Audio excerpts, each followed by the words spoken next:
Hey, fellow lapidary enthusiast. I was just unboxing this Vevor 3-gallon vacuum chamber that I bought off Amazon. It was $132. Again, not sponsored by anybody. I purchased this myself because I want to stabilize some lepidolite, some chrysocolla, some bubble opal from Milford, Utah. And I want to see if you can actually hide cracks in agates or other pieces of stone that I've got. And I'm just not sure you can.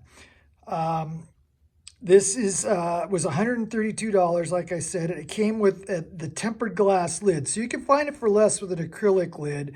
But being that you may be using caustic chemicals and things, that's why I went with the glass lid. I also purchased some opticon, which comes with a hardener. And I bought the 2 small bottles instead of a large one so that I don't waste stuff when things get old or whatever. I did not go with the bigger vacuum chamber like some people recommend, because think how much acrylic it would, you might want to do a big rock, they say, but how much epoxy resin would you have to use to cover a giant rock in a 5-gallon container? So I'm mostly going to deal with slabs and small pieces that I'm going to turn into cabochons. So here's some of the stuff I'm going to put in here. I've got a piece of bacon type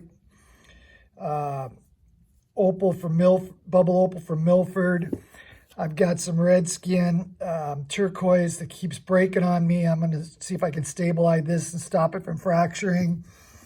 I've got this aventurine that we find around here that got these ugly fractures to me in it. I want to see if I can actually seal that up. This chrysocolla, which is pretty porous, so certain parts shine up really nice and other parts don't. So I'm going to finish unpacking this. Like I said, right now I looked it up online to see what I had paid for it. Now it's $125.99, and it comes with the vacuum pump. Like I said, it's a 3-gallon one with the glass tempered lid.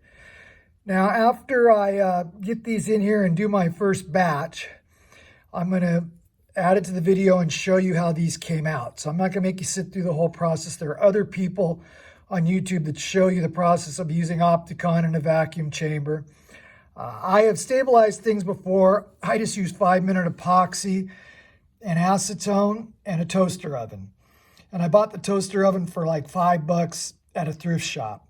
I'm going to use the same toaster oven to set up this hardener after I take these pieces and other pieces I'm going to put in here out of the vacuum chamber. And when I do take it out, I'm going to see if it actually hid these fractures in this aventurine and show you how the other pieces came out. So I'll get back to you. So here's the vacuum chamber in action.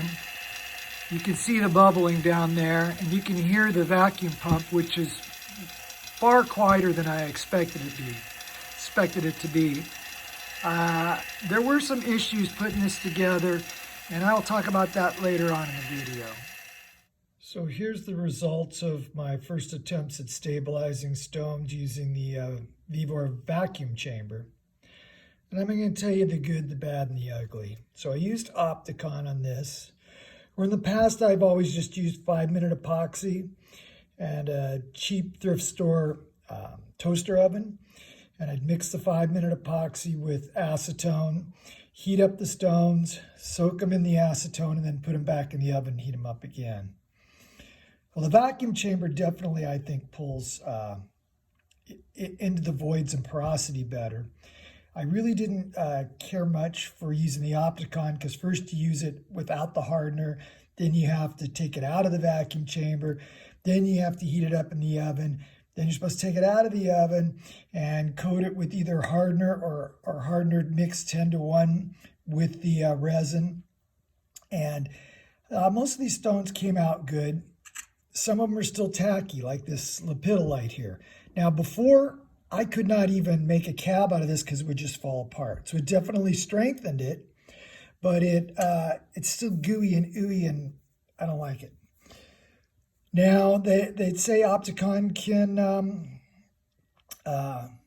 hide cracks in some cases inside of your stones.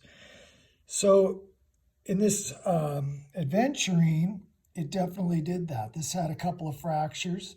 I was able to finish this cab, and it does not show the fractures.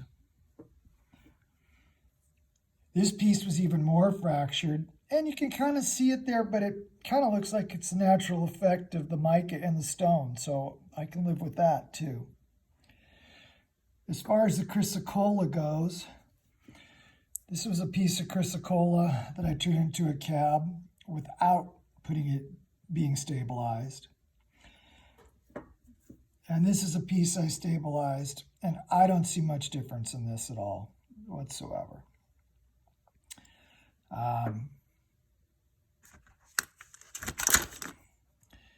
This is Milford bubble opal that stabilized in the vacuum chamber, and it's still a little tacky in places, and it gets on your fingers and it annoys me. Although I'm sure it went into, I haven't tried to cab this up versus, here's a piece that I did with 5-minute epoxy and just a toaster oven. You can see there's more resin on the outside of it.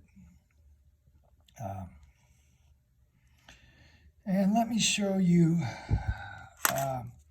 some issues I had with the vacuum chamber.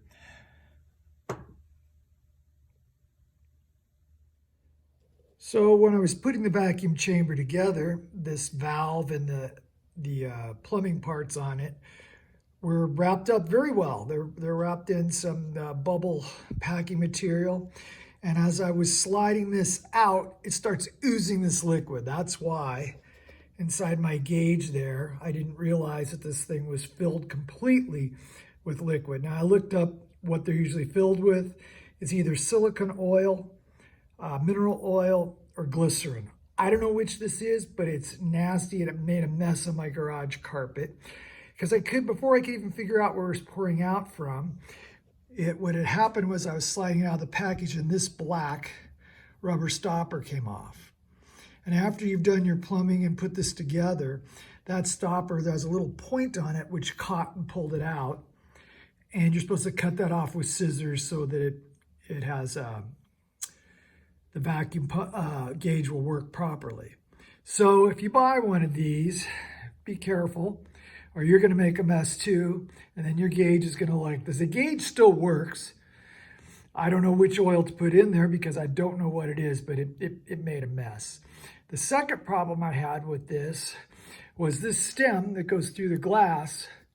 They give you 4 washers and a silicone washer, but it was still too long for the nut to tighten the plumbing onto the glass lid.